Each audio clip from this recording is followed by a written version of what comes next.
Welcome to Women of a Certain Stage, the podcast redefining how we think about menopause. I'm your host, Lauren Turin, a passionate advocate for breaking the stigma and empowering individuals to navigate this transformational stage of life with confidence and clarity. Here, we're diving into a new era of menopause support, featuring expert advice, real-life stories, and actionable insights. Whether you're curious about building your personal menopause plan or you're looking to make an impact, you're in the right place. Let's embrace the change together. I am so excited about having a conversation with you today because your support during the diploma in terms of my comms has been invaluable. Good. You are absolutely the communication queen as far as I'm concerned. Your attention to detail and your beautiful way with language has really taught me a lot. So I just want to thank you. First you're welcome. Yeah, I didn't want to be too teacher's petty along the way, but I'm such a SWOT, and for some reason these things, they just jump out at me. I can't, I just see them, and I'd rather But isn't that really interesting that when someone's really passionate about their topic, things do jump out to them? Yeah. And we had a pre-chat before we jumped onto this call today. And one of the things you said was, I find my thing. And that was my interpretation of your words. That wasn't your words, but you kind of like, I found my thing. And I was like, I could just see the light in your eyes. And I know you've been doing so much work in the menopause space since probably before we even first met. But just before we dive into your whole journey and, where you're at, what you're going to do, what your plans are for the future, tell me a little bit about what got you interested in menopause as a topic to start off with. So the crazy thing is, I would say around this time last year, I had little to no understanding or interest in menopause. So everything's happened so quickly. And as I'm sure many people have said that you speak with, I became interested because it happened to me, basically. Mm-hmm. So I was hit very fast, I felt, and rapidly into perimenopause and just needing to understand what is happening to me. Mm-hmm. And having had, some support and then learning what was happening to me, I realized that if I didn't know, fairly sort of, I think, well-educated, well-read person, I just knew that there'd be many, many millions of people out there who'd be exactly the same. And so I took it upon myself to learn and to educate myself. And to be honest, I really, really wanted that. I've always had that kind of cliched, I want to help others. I've never known what is my thing. I've worked for food banks, I've worked for COVID clinics. And the one thing I realized I hadn't had an affinity with these people. I liked them, I wanted to support them. But it was this where I was like, I understand you. And it was at that point that I thought, this is my thing. And so I thought I want to coach others. So what made you decide to invest in training? Because there's so many people I know, they're kind of like, okay, I went through this, I had a really bad time, I'm going to use my own experience, I now know what to do to help other people, I'm really passionate about helping and supporting, because I think that's the thing that brings everyone together in this topic. So what made you decide to start to look for somewhere to train or to get a certification to take this forward? So I remember to the minute when it was, and it was when I was off unwell. I'd actually had to be signed off sick from work. I was calling anxiety, recognized now that a lot of it was perimenopause. And I thought, I'm going to go to see a specialist menopause GP. I'd been signed off by a generic GP to have time off. And I thought, I want to get my balance right. I want to check my hormones. And I walked into a room where there was a female doctor. She was lovely, just up the road from me. And basically, I had an hour with her, and so many things were transformational in that time. I had the time, which is a luxury. You're paying for it, obviously. I was heard, really important to me. I was coached a bit as well in terms of, what's your goal? Where have you come from? Where do you want to go to? And also she helped me work through my options, and I came out with a way forward. And I walked out of that door on an absolute high. It's making me emotional now because I was like, I want to be this woman, right? And I knew I can't practically be this woman. I can't be a GP now, a bit too old, don't want to study for 10 years. So what can I do? And what can I do was, well, what's the next thing I could do is coaching. I want to be able to give other women that experience that she gave me. and just the enlightenment, I suppose, and the pathway. So that's why I looked to your course.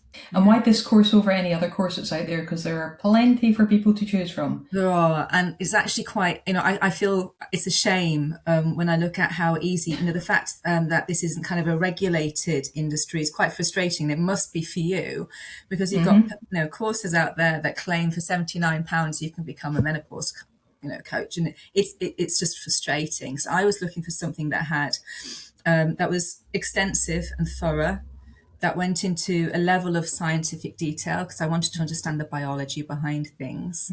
I was really attracted by the fact that you had specialists who speak to us along the way at the appropriate stages. So that was really interesting. And you know what? I kind of realized that I was willing to invest in this, and it is a significant amount for most people, but I knew that by doing that, I would definitely stick to it.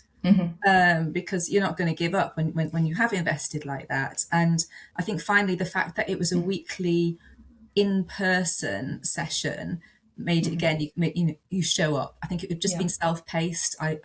Anybody might give up along the way. So it's all of those things combined, really. Yours was the one. Yeah. And it's really interesting because, like most cohorts, the show up rate every week was phenomenal. It was over 95% every single week. And I think that is a testament to not just the program, but the fact that the community aspect, the fact that you're meeting other people from all over the world, the fact that you're learning in cohorts where you've got different cultures, different backgrounds, different, ethnicities, different professional backgrounds as well, from stay-at-home mums all the way through corporate leaders, through doctors, nurses, physiotherapists, all sorts of different people. And I think everybody learns from each other as much as they learn from being on the program as well. Absolutely. Yeah, I think it's really, really great. And I really like the fact as well that you did, the breakout sessions. I think at first you were a bit apprehensive. It's almost like, oh, goodness, real work now because, we've got to get into these groups. But actually it was the most fun aspect, I think, of the course is talking to others, sharing experiences. As you say, just learning from different, and the fact that people were joining from the other side of the world and getting up in their middle of the night to join is just a testament to how valuable it was for them. So it was good. It was good. I enjoy every cohort, but I always want to say you were my favorite, but I love all of them. So it's just fun. It's like, I say that Friday from 2 to 4 UK time is my favorite time of the week. And I think people think I'm just saying it, but I actually mean it. And sometimes all my students are the ones that get me through the week, depending what's going on in the background as well. So look, I love that we had the chance to meet and to work together. And today gives me an opportunity to learn even more about you as well. So you are in a corporate role. Yep. You are leading a big piece of work just now in your area in the business. And you had a moment with menopause where you kind of suddenly went from, I don't know anything about this, to I know too much about this probably. And your work has been phenomenally supportive. So having trained on the Menopause Coach diploma, what's been going on at work with menopause? How have you been able to use this in your workplace? Yeah, so I realised, because I'm not in the position at the moment to go straight into full-time work with menopause and private clients or individuals, etc. I was like, how can I apply the knowledge? Yeah. I suppose, how can I test it as well? It's a real test bed. It's a real opportunity. I've got a client that's essentially my employer there, so I approached our D&I, diversity inclusion lead. We've only got one actually for my workplace, and we are a sizable organisation with 4,000 people, and said, do you need any help? And of course she bit my hand off.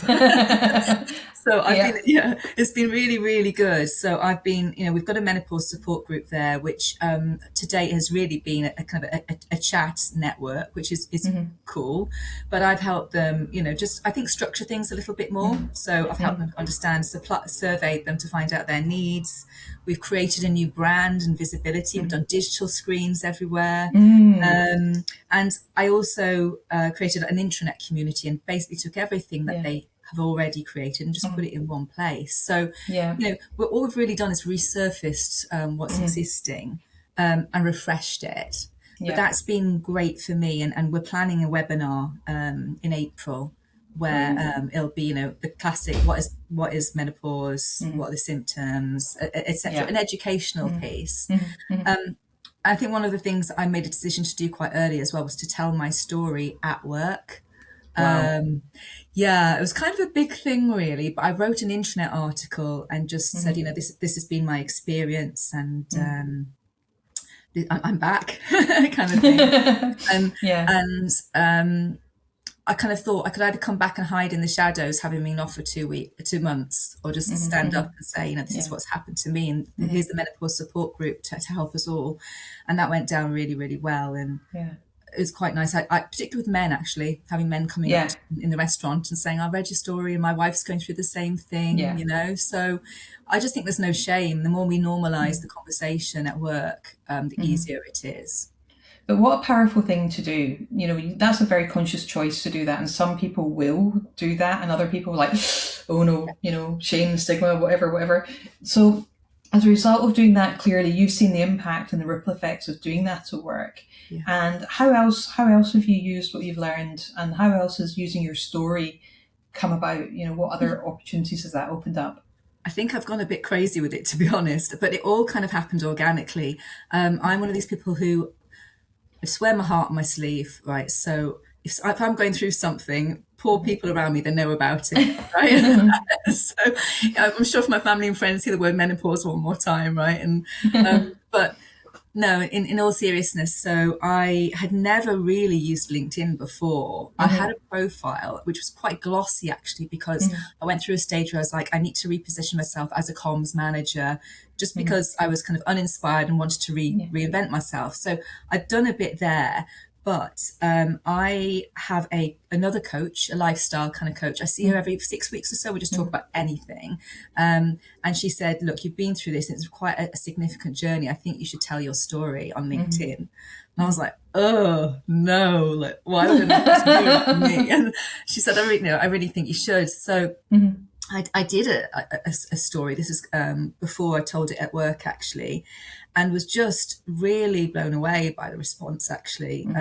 Just kindness, people sharing it, people commenting and saying, I'm going through this. So that was the first kind of recognition of actually this is going to be okay, and people are responding well. And then it kind of slightly snowballed, really. I was contacted by a company, a insurance company, who have now got a new menopause offering to their service, and asked could I be a sort of a lived case study. So I was happy to do that. And as a result, I've been interviewed on BBC Radio London. I've recently just told my story as a first person story on Metro Online, which is our kind of UK quite a significant newspaper.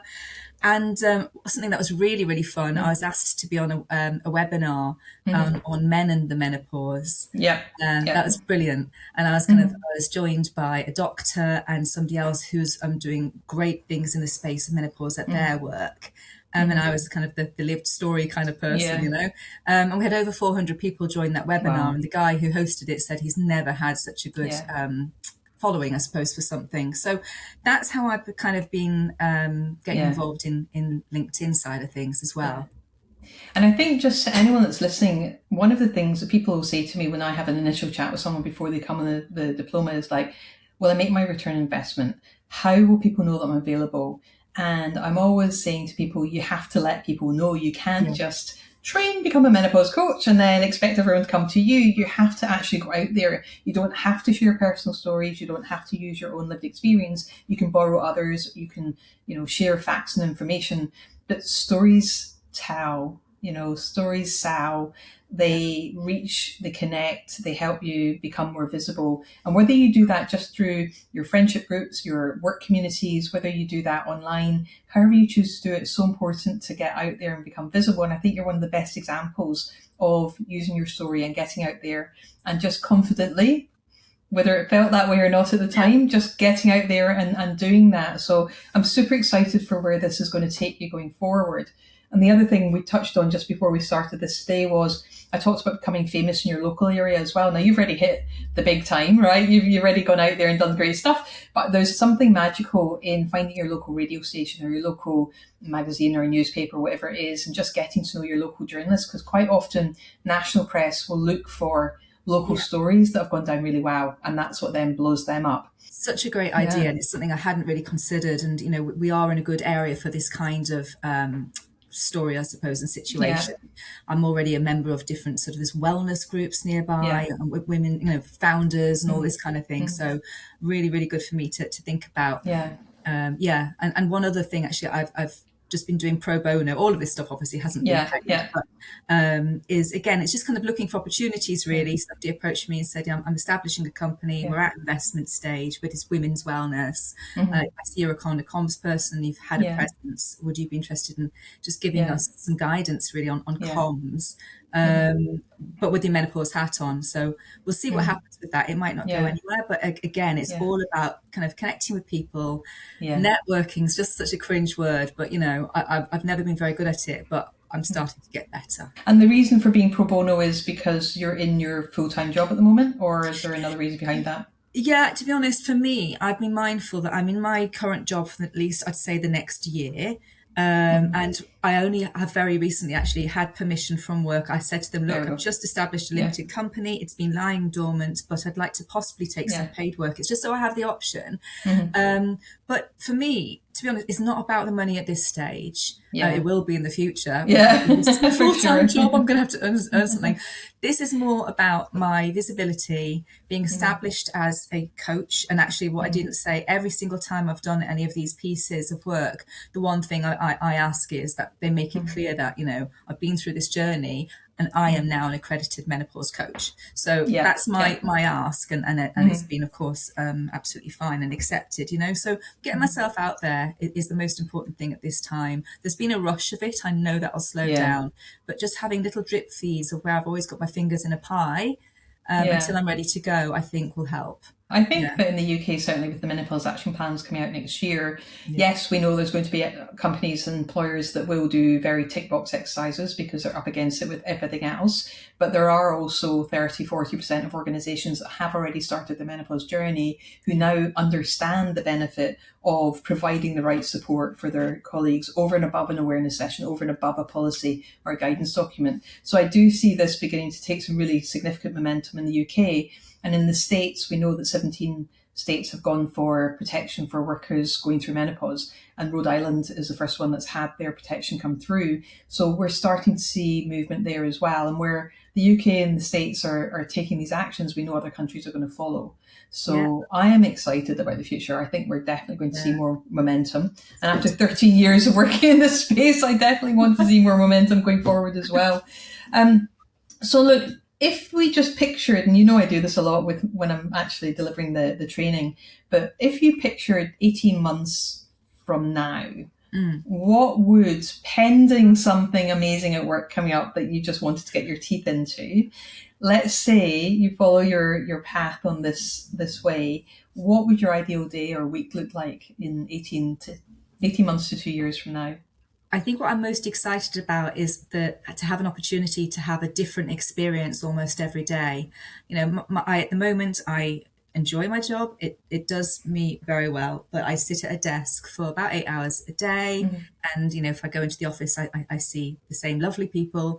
But the opportunity, I think, to try a few different projects. But, typically I'm hoping that I get to the situation where, as you mentioned, I'm able to do some corporate work. And I think I'm really well positioned for that. I already work in Canary Wharf for in banking.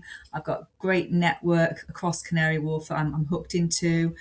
So establish my offering.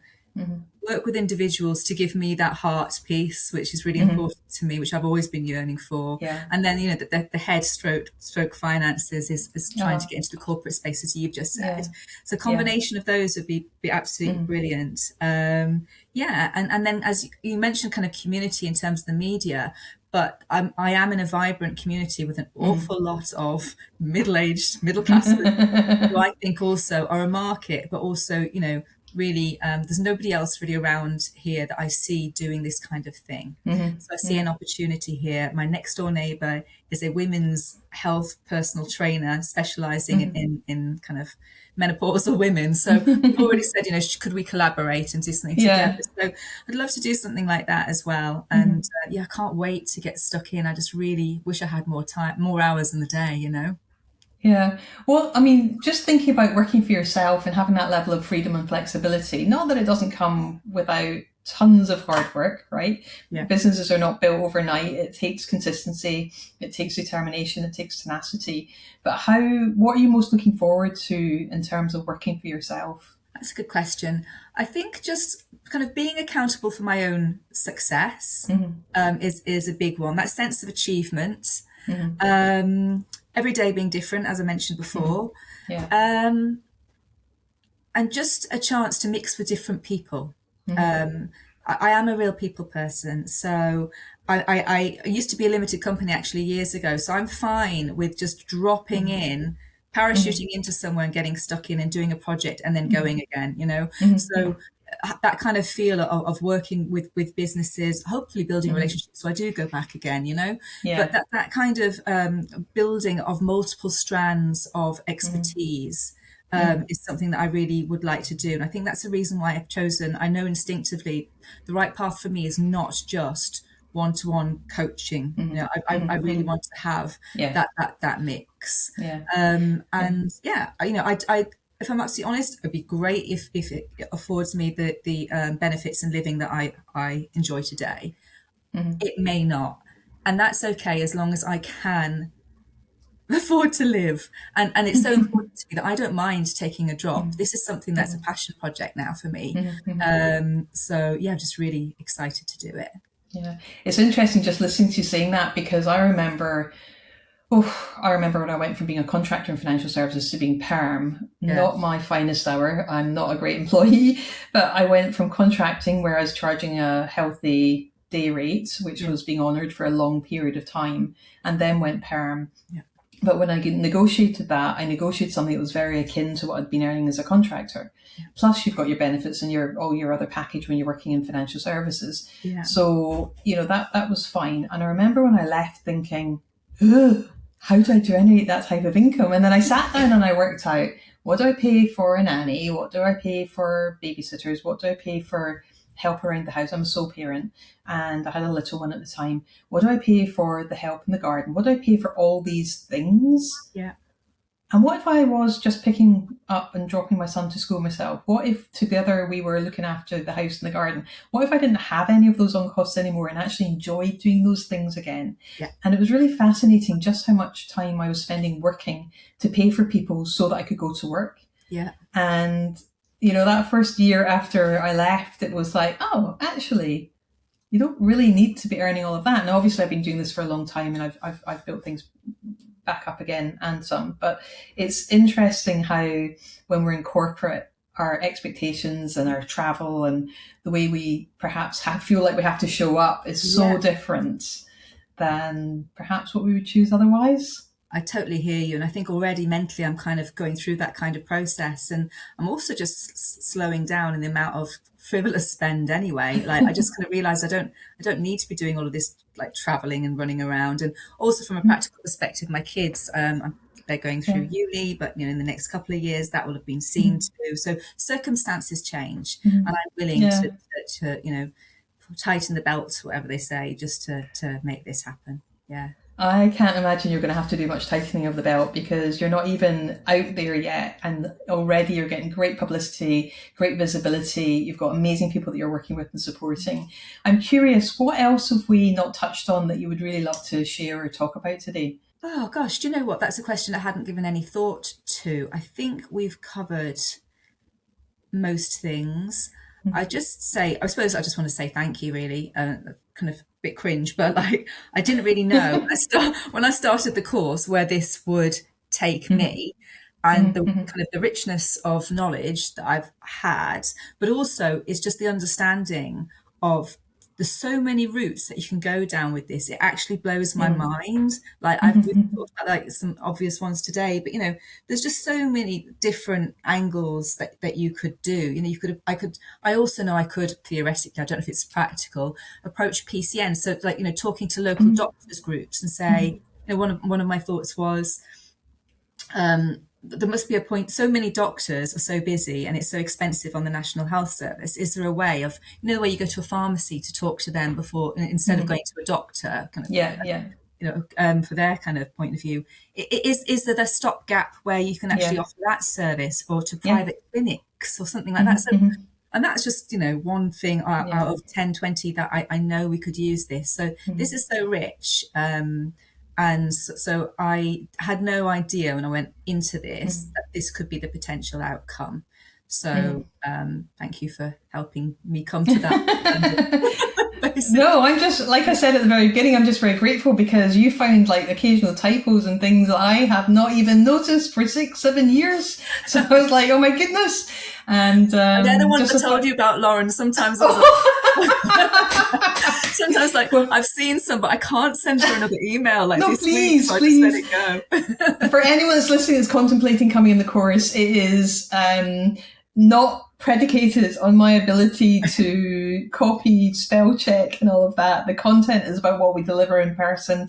The written stuff is just backup materials. But I don't know if you can say anything to that at all, just given that there were 1 or 2 typos that I it's 99%. 99% perfect. There's only the 1% I was ever pointing out. There's so much information, to be honest. I'm fairly impressed. There's a lot. Yeah, there's a lot. And it's just constantly growing. We have a library in there as well, like an A to Z, which is like ADHD and menopause, diabetes and menopause, sexual health and pleasure and menopause. Like, there's a massive library that we must have added about 100 links to this year, if not more. So there's always more and more information coming out. So I love just providing information, but trying really hard not to have it in a position where it becomes overwhelming. Because I think some of the times, you focus on the core content to make sure everyone gets the same experience of going through the program, and different personalities want different levels of detail, right? So we always have the science and research to back everything up, but we don't always dive into all the science and all the research behind every single thing we do. Otherwise we'd be there all day, right? Yeah, and actually I found that interesting because you've gave us some core scripts, which we use. And I am the sort of person who does like a little bit more science. So, I'll just do a little bit of ChatGPTing, then validate it to make sure it is accurate and true, and then just add sprinkles into my own. So that's the thing as well about yours. We understandably went through your structure word for word through the scripts, and that's how it should be. But you're very clear that afterwards, this is our content that we can, personalize in the way we kind of feel comfortable. So, I think it's pretty much there. I've just kind of topped and tailed it to make it a little bit more Catherine, and then that works. And that's what I encourage everyone to do, is to make it your own. I want your own personality, your own stamp, your own tone of voice, because we all attract different people to work with us. And that's so important. But I also believe that you can't become a coach unless you practice coaching. And if people don't understand like the kind of foundational level, the structure, the fact that a coach is not there to tell anyone what to do, is not there to, overload their experience on their client, that you're there to guide and support them. And the scripts are there just to give you a flavor of that, so that when you're going out into the real world with your own business and your own clients, you've kind of got that as a backdrop. I always say it's a bit like having a bicycle with stabilizers, and then once you've graduated, you can do what you want with stabilizers. And actually, that's one of the things I will do, is find some core. I want to give myself more coaching practice myself, because you're absolutely, completely new experience for me. And some of the people on the course had already done coaching. I never had that. Not telling people or giving them advice. So hard for me, it really, really is. And I'm very mindful that I need more practice in that myself. So that's what I'm going to try and do another thing on the side. I think that's so important. That's why we, practice the GROW model. We practice the listening skills, and then I coach you, and then you coach each other, and then you coach your practice clients. We try and pack in as much practice in there as possible. But it's something that even for someone who's got over like 4,000 hours of coaching under my belt, I still love going back to the basics, and I love listening to my executive coaches delivering the module 2, which is listening and coaching, because it just reminds me, don't develop any bad habits, make sure you're coaching properly. So it's really, really interesting. Catherine, it's been an absolute pleasure. I can't wait to look back around with you in maybe 12, 18 months time and see exactly where you're at. And look out for your name in the headlines as well. So excited about that too. I wish you nothing but success and look forward to following your journey as we go forward. Thank you very much indeed. Pleasure to speak with you today, Lauren. Thank you so much for all your help. Thank you for joining me on Women of a Certain Stage. I hope today's episode inspired you to think differently about menopause and the incredible opportunities this stage of life brings. If you enjoyed this episode, please share it with 3 friends who need to hear this message.